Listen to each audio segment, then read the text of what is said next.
సన్నవడ్లకు bonus కోసం అయితే 514.36 కోట్ల నిధులను రాష్ట్ర ప్రభుత్వం విడుదల చేయడం జరిగింది. సన్నవడ్లు పండించే రైతులకు ప్రభుత్వం శుభవార్త చెప్పింది. క్వింటాలకు 500 బోనస్ కోసము 514.36 కోట్లు విడుదల చేసింది. వానాకాలం సీజన్లో సన్నాలు అమ్మినటువంటి 2.17 లక్షల మంది రైతుల ఖాతాలో ఈ డబ్బులు జమ అవుతాయి. కేంద్ర ప్రభుత్వం అయితే నిర్ణయించిన మద్దతు ధరకు ఈ బోనస్ అదనంగా లభించనుంది.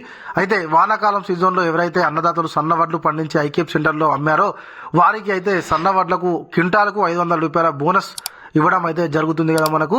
అయితే అందులో భాగంగానైతే మనకు వానాకాలం సీజన్లో బోనస్ పెండింగ్ ఉంది అని చెప్పేసి రాష్ట్ర ప్రభుత్వం అయితే ఇప్పుడు అందుకోసము 514.36 కోట్ల రూపాయలను అయితే విడుదల చేయడం జరిగింది. బోనస్ మొత్తంగా 2.17 లక్షల మంది అన్నదాతల అకౌంట్లో అయితే ఈ డబ్బులు జమ చేయడానికి రాష్ట్ర ప్రభుత్వం సిద్ధమవుతుంది.